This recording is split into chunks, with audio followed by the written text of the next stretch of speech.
Welcome you all in physical education class. Today you are going to study the physiological factor determine flexibility. Previously in this unit I taught you about physiological factor determine speed. Physiological factor determine flexibility. The first point is muscle strength. Flexibility depend on the level of strength. Weak muscle can become a limiting factor for achieving higher range of movement. Muscle strength is highly trainable, therefore it can be enhance flexibility. So this is a very important factor for determine flexibility. Without enough muscle strength, a person is unable to do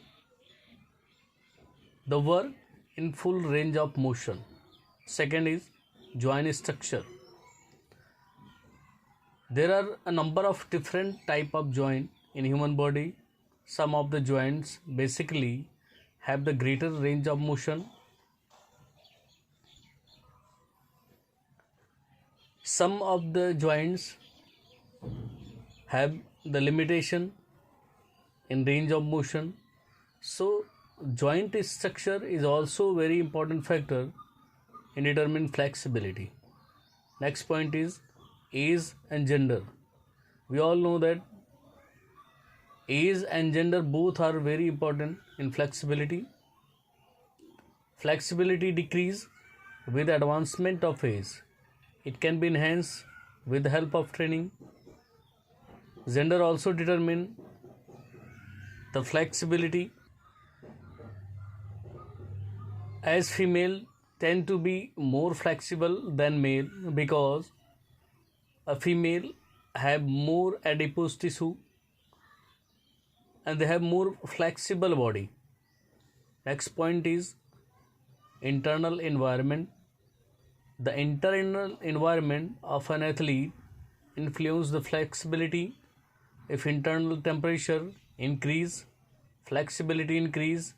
If decrease, flexibility decrease. That's why before a training, before a exercise, before a games and sports, everyone is suggested to do warming up. If they don't done proper warming up, their flexibility is increased. So they have less chance of injuries. So internal environment is also a very important factor determine flexibility. Next topic is previous injury. Injury to connective tissue and muscles ultimately lead to reduced flexibility. If a person get injured, his flexibility definitely decrease because injured part of the body unable to do work in full range of motion. So this is also a limiting factor in flexibility. Next point is physiological factor determine endurance. Endurance is very significant components of physical fitness which is determined by the following factors. First is aerobic capacity. To perform an activity continuously, energy is required by the muscles which can be supplied in the presence of oxygen. Therefore, the ability or organize to maintain the adequate supply to the oxygen to the working muscles for energy liberation is important for endurance performance. The aerobic capacity depend upon following factors. Oxygen intake.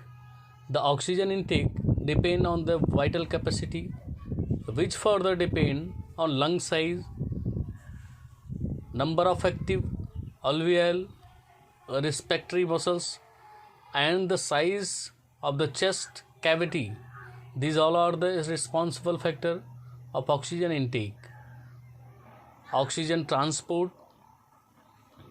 The oxygen transport depends on the amount of oxygen which the blood has absorbed from the lungs and the ability of the circulatory system to carry this quick to the working muscles.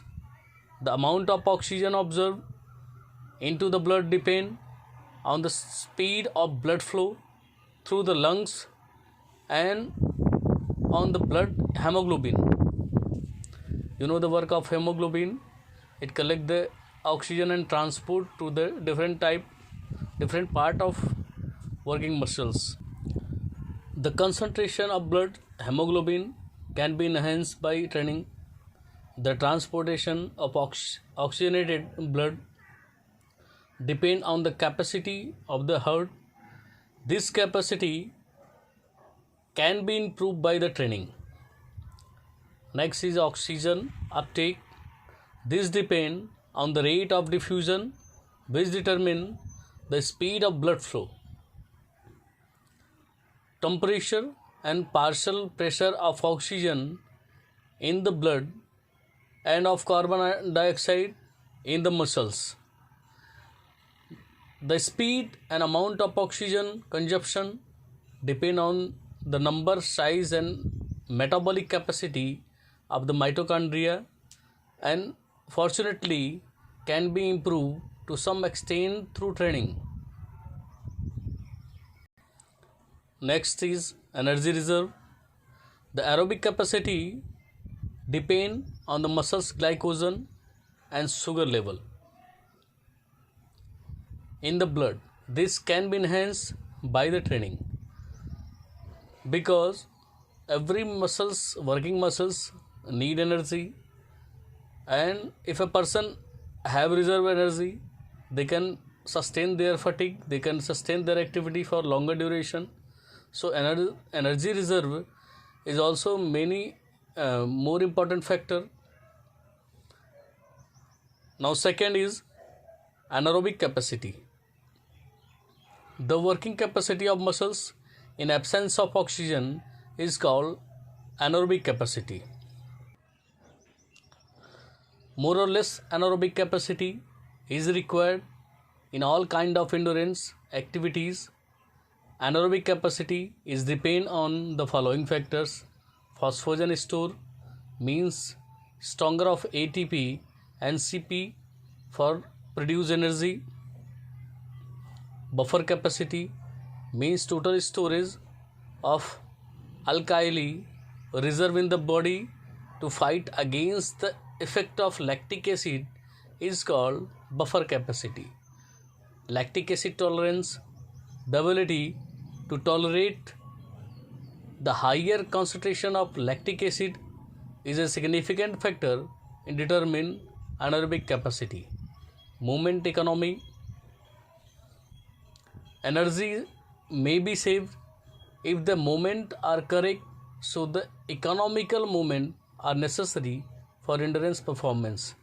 It means if we perform rhythmic activities, it can preserve our energy, or we can move economically, so we can preserve our energy. Last is muscle composition.